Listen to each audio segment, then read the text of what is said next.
Hi ಎಲ್ಲೋ ಹೇಗಿದ್ದೀರಾ ಎಲ್ಲರೂ ಚೆನ್ನಾಗಿದ್ದೀರಾ ಅನ್ಕೋತೀನಿ. ಮೊದಲಿಗೆ ಎಲ್ರಿಗೂ ನಮಸ್ಕಾರ. ಇವತ್ತು ನಾನು ತುಳಸಿ ಹಬ್ಬ ಮಾಡಿದ್ದೆ, ಅದ್ರದ್ದೊಂದು ಸ್ವಲ್ಪ ವಿಡಿಯೋಸ್ ಮತ್ತೆ ಫೋಟೋಸ್ ಹಾಕಿದ್ದೆ. ಜೊತೆ ಒಂದು ಸಿಂಪಲ್ ಆಗಿರೋ ರೆಸಿಪಿ ಕೂಡ ಹಾಕಿದ್ದೀನಿ. ಆ ರೆಸಿಪಿ ಏನು ಅಂತ ಹೇಳ್ತೀನಿ, ದಯವಿಟ್ಟು ಕೊನೆವರೆಗೂ ವಿಡಿಯೋ ನೋಡಿ, ಸ್ಕಿಪ್ ಮಾಡಬೇಡಿ. ನಾನು ಬಂದು ತುಳಸಿ ಹಬ್ಬದ ದಿನ ತುಳಸಿ ಪೂಜೆ ಆಗಿರ್ಲಿಲ್ಲ. ಅದಕ್ಕೋಸ್ಕರ ನಾನು ನಿನ್ನೆ ಶುಕ್ರವಾರ ಹುಣ್ಣಿಮೆ ಬೇರೆ ಇತ್ತಲ್ಲ, ಅದಕ್ಕೆ ಶುಕ್ರವಾರ ಪೂಜೆ ಮಾಡಿದೆ. ಇದು ಬಂದು ದೇವ್ರ ಮನೆದು. ನನಗೆ ಸ್ವಲ್ಪ ಪೂಜೆ ಇದೆಲ್ಲ ಮಾಡೋದು ಅಂದ್ರೆ ಸಿಕ್ಕಾಪಟ್ಟೆ ಇಷ್ಟ. ಅದರಲ್ಲೂ ಗುರುವಾರ ಅಂದ್ರೆ ತುಂಬಾನೇ ಇಷ್ಟ ನನಗೆ ಪೂಜೆ ಮಾಡೋದು.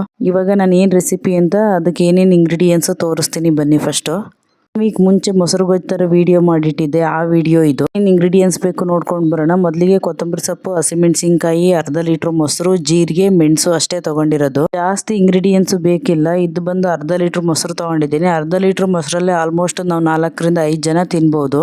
ಕೊತ್ತಂಬರಿ ಸೊಪ್ಪು 1 ಟೇಬಲ್ ಸ್ಪೂನ್, ಕಾಳು ಮೆಣಸು ತಗೊಂಡಿರೋದು, ಜೀರಿಗೆ 2 ಟೇಬಲ್ ಸ್ಪೂನ್. ಜೀರಿಗೆ ಬಂದು ಜಾಸ್ತಿನೇ ತಗೋಬೇಕು, ಚೆನ್ನಾಗಿರುತ್ತೆ. ಅವಾಗ 4 ರಿಂದ 5 ಜನಕ್ಕೆ ಮಾಡ್ತೀವಿ ಅಂದ್ರೆ ಇಷ್ಟು ಹಸಿಮೆಣಸಿನಕಾಯಿ ಬೇಕಾಗುತ್ತೆ. 5 ರಿಂದ 6 ಹಸಿಮೆಣಸಿನಕಾಯಿ ತಗೊಂಡಿರೋದು. ತುಂಬಾ ಬೇಗ ಆಗುತ್ತೆ ಮತ್ತೆ ಈಸಿಯಾಗೂ ಇದೆ. ನಾವು ಅವತ್ತು ಧರ್ಮಸ್ಥಳಕ್ಕೆ ಹೋಗಿದ್ದು, ಅವಾಗ ಬಂದು ಮಾಡಿದ್ದು. ಇದು ಬಂದು ಊರಲ್ಲಿ ಮಾಡಿದ್ದು. ನಾನು ಹಾಗೆ ವಿಡಿಯೋ ಮಾಡ್ಕೊಂಡು ಎತ್ತಿಟ್ಕೊಂಡಿದ್ದೆ ಬಂದ್ಮೇಲೆ ಹಾಕೋಣ ಅಂತ. ಕೊತ್ತಂಬರಿ ಸೊಪ್ಪು ಅಷ್ಟೇ ಸ್ವಲ್ಪ ಜಾಸ್ತಿ ಹಾಕಿದ್ರೆ ಚೆನ್ನಾಗಿರುತ್ತೆ.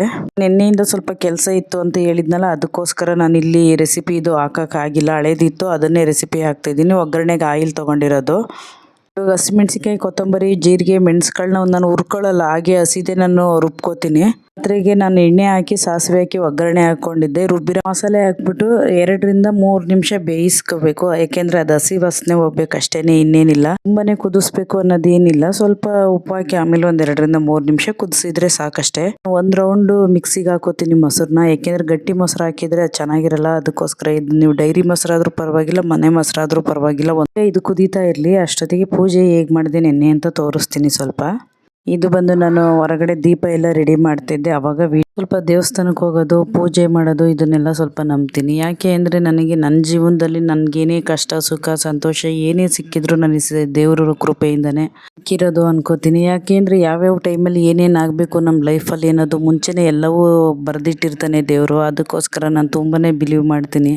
ಇಷ್ಟೇ ದೇವರಲ್ಲಿ ಬೇಡೋದು, ನನ್ನನ್ನು ನಂಬಿರೋದವ್ರನ್ನ ಮತ್ತು ನಾನು ನಂಬಿರೋರಿಗೆ ಏನು ತೊಂದರೆ ಆಗಬಾರ್ದು, ಮತ್ತು ನಮ್ಮ ಕಡೆಯಿಂದ ಯಾರಿಗೆ ಏನು ಕೆಟ್ಟದಾಗಬಾರ್ದಪ್ಪ. ಹಿಂದೆ ಯಾರಿಗಾದರೂ ಆಗಿದ್ರು ದಯವಿಟ್ಟು ಕ್ಷಮಿಸು, ಮುಂದೆ ಯಾರಿಗೂ ಆಗಬಾರ್ದು. ಇಷ್ಟೇ ನನ್ನ ಪ್ರಾರ್ಥನೆ ದೇವ್ರ ಹತ್ರ ಯಾವಾಗಲೂ ಅಷ್ಟೇ. ಮಂಜುನಾಥೇಶ್ವರಂಗೆ ಹೋಗ್ಬಿಟ್ಟು ತುಪ್ಪದ ದೀಪ ಅಂಟಿಸಿ ಬಂದಿದ್ದು. ಹಾಗೆ ನಮ್ಮ ಫ್ರೆಂಡ್ಸ್ ಬಂದಿದ್ರು, ಅವ್ರನ್ನೂ ಕುಂಕುಮ ಕರೆದೆ. ಮೂವರು ದೇವಸ್ಥಾನಕ್ಕೆ ಹೋಗಿದ್ದು. ಹಾಗೆ ಬಂದ್ವಲ್ಲ ಮನೆ ಹತ್ರ, ಕುಂಕುಮ ತಗೊಂಡೋಗಿರಂತೆ, ಬನ್ನಿ ಅಂತ ಕರೆದೆ. ಬಂದರು. ಹಾಗೆ ಆರತಿನೂ ಮಾಡಿ ಎಲ್ಲ ಪೂಜೆ ಮಾಡಿ ಮುಗಿಸ್ತು. ಅವರು ಕುಂಕುಮ ಎಲ್ಲ ತಗೊಂಡೋದ್ರು. ಸಮಾಧಾನ ಆಯಿತು, ಖುಷಿ ಆಯಿತು ನನಗೆ. ಏಕೆಂದರೆ ತುಳಸಿ ಪೂಜೆ ಮಾಡಿದ್ನಲ್ಲ ಅಂತ. ಒಂದು ಹೆಣ್ಮಗಳು ಏನೇ ಒಂದು ಮಾಡ್ತಿದ್ರು ದಯವಿಟ್ಟು ನಾವು ಸಪೋರ್ಟ್ ಮಾಡಬೇಕು. ಏಕೆ ಅಂದರೆ ಅದು ಚಿಕ್ಕದೋ ದೊಡ್ಡದೋ, ಪ್ರತಿಯೊಬ್ಬರಲ್ಲೂ ಅವ್ರಿಗೆ ಅದೊಂದು ಟ್ಯಾಲೆಂಟ್ ಇರುತ್ತೆ. ಅದನ್ನು ನಾವು ಪ್ರೋತ್ಸಾಹ ಮಾಡಿ ಮುಂದೆ ಅವ್ರಿಗೆ ಪುಷ್ ಮಾಡಿದ್ರೇ ಎಲ್ಲರೂ ಮುಂದೆ ಬರೋಕ್ಕಾಗೋದು. ದಯವಿಟ್ಟು ಎಲ್ಲರೂ ಸಪೋರ್ಟ್ ಮಾಡಿ. ಎಲ್ಲ ಹೆಣ್ಮಕ್ಳಿಗೂ ಯೂಟ್ಯೂಬ್ ಅಂತ ಅಲ್ಲ, ಯಾವುದೇ ಕ್ಷೇತ್ರದಲ್ಲಾದ್ರೂ ಯಾರ್ಯಾರು ಹೆಣ್ಮಕ್ಳುಗಳು ಕಷ್ಟಪಟ್ಟು ಕೆಲಸ ಮಾಡ್ತಿದ್ದಾರೆ, ಪ್ರತಿಯೊಬ್ಬರಿಗೂ ಎಲ್ಲರೂ ಸಪೋರ್ಟ್ ಮಾಡೋಣ. ದಯವಿಟ್ಟು ಎಲ್ರಿಗೂ ಸಪೋರ್ಟ್ ಮಾಡಿ. ಹಾಗೆ ಇವಾಗ ಫೈನಲಿ ಆಗಿದೆ. ಮುದ್ದೆಗಂತೂ ತುಂಬಾ ಚೆನ್ನಾಗಿರುತ್ತೆ. ನೀವು ಟ್ರೈ ಮಾಡಿ, ದಯವಿಟ್ಟು ಸಪೋರ್ಟ್ ಮಾಡಿ, ಸಬ್ಸ್ಕ್ರೈಬ್ ಆಗಿ, ವೀಡಿಯೋಸ್ ಎಲ್ಲ ವಾಚ್ ಮಾಡಿ. Thank you for watching.